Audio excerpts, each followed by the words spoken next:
I'm hoping that through this study, I can really show you what's going on in this Day of Atonement, because, for some reason, we have not been given this full teaching about the Day of Atonement. And the Day of Atonement is going to begin tomorrow evening, which will be Sunday evening at sunset. And it will go on until sunset Monday evening. And one of the factors in the Day of Atonement is fasting. We are going on a fast, and one of the biggest components of it has to do with sin. The Day of Atonement in the temple time, it was the only day in which Aaron or any high priest, the high priest at that time and era, was permitted to go into the most holy place. So you had the holy place, and we had the most holy place. And in the most holy place is when the Messiah was on the cross, and when he gave up the ghost, as they say, the curtain, remember the scripture talked about the curtain split? Well, that curtain opened in the most holy place. In the holy place, you could go from one to the next. You could go into the most holy place right through there was no more. And there was no more curtain. That must have been a devastating thing for the Jews at that time, because they had never ever, had access. At least the priests. Now the high priest went in there once a year, but the other priests always went in and did. Even John the Baptist's father, when he was in the temple, when he was at the time of prayer, in the evening prayer, he was at the altar of incense, and he was conducting prayer. Is when the angel Gabriel appeared to him and shared with him that his wife was gonna have a son. And at that time, we know what happened to Zechariah. He had some issues with the angel, and the angel, I think he muted his tongue, or I don't know if he blinded him. I don't know all the issues there, but he had some issues up until when John was born. Then he could speak after they gave him a pen. Then he could speak and shared, yes, his name should be. It didn't necessarily say John, but I don't know the Hebrew word or the Hebrew name or how to pronounce that word, because I'm not a Hebrew scholar. But Zechariah agreed with his wife that was his name.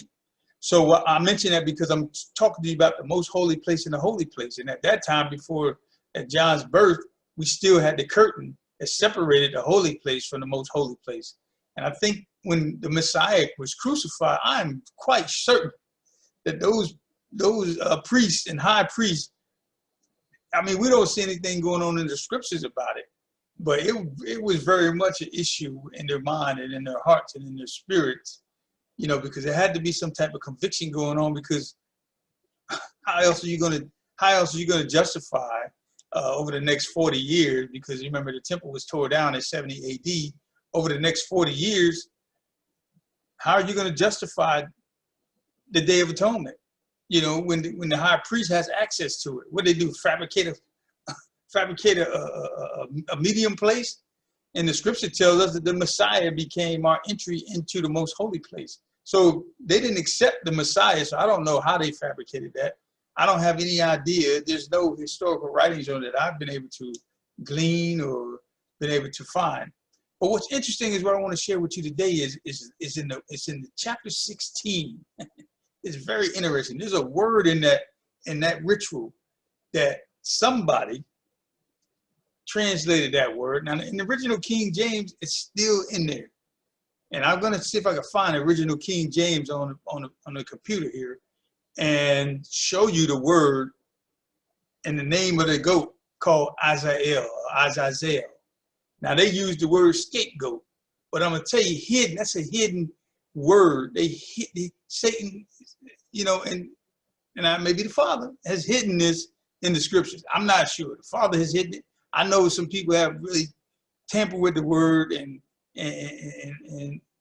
they've done some things. I mean, the scripture is very clear on that. Some of the scribes and writers have done some things to the word. I mean, in the book of Jeremiah, he talks about it. And he certainly talks about, that you're not to change one word, one tittle, one asterisk, or anything of that nature out of the word. And these people have taken liberties over the years, all these different translations of the book, and they have taken liberties and added and taken away words and distorted words, and even in the commentary is very diluted and has caused many of us to go astray even up until this day. But I'm going to tell you about the Day of Atonement. I want to invite everyone into the Day of Atonement for fasting. It's a 24-hour fast. There's no water to be taken, but it depends on your level. But primarily, you are to afflict your soul. We are to afflict our souls. And it's a very glorious time because the Father refers to it as a celebration. You know, that really caught me the other day when I thought, celebration, I'm going to afflict my soul. And this is a celebration. And I'm engaged in confessing sins. And the high priest at the time was engaged in professing the sins of the entire community. So, but I want to point to something that's very, prophetic about this particular festival and feast. And I don't hear it talked about that much. So I'm going to put it out there. I'm going to put it out there hard because, first of all, I want to share a screenshot with you. I want to go to, I think this is where I want to go to, Revelations chapter 20. Right? Let's see if I can pull that up. Okay, Revelation. Yeah, this is it. Revelation chapter 20. Now, Revelation chapter 20 is after the Messiah and the saints had a war with Satan and all the nations of the world. They had come against the Messiah. You know, in 17, 18, and 19, it talked about these 10 nations. And if you go in the book of Daniel, it's talking about the 10 toes. And the scripture describes them, and I'm not going verbatim, but their primary focus was for coming together as a group and to get all the nations of the world with the bombs and the weapons that we've amassed in our civilization and all that technology that they have with the Star Wars and shooting up in the universe and trying to attack the Messiah. You know, the saints was coming, and they had prepared all these weapons over the years to do this attack. And if we look in the book of Revelation, I want you to go to this part right here. Now, I want to share something with you real critical. And this right here is the Day of Atonement. I'm going to build on it, but I want you to know that this event is going to take place on the Day of Atonement.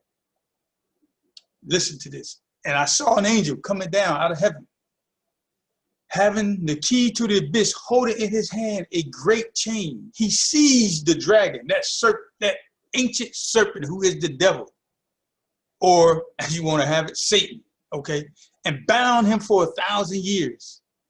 He threw him in the abyss and locked and sealed it over him to keep him from deceiving the nations anymore until the 1,000 years were ended.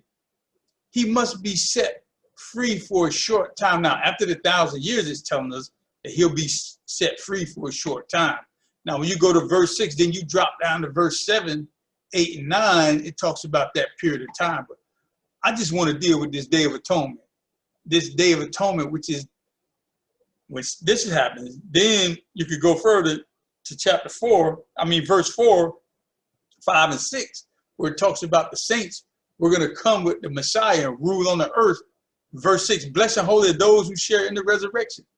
The second death has no power over them, but they will be priests of God and of Christ and will reign with him for 1,000 years. So while Satan is in that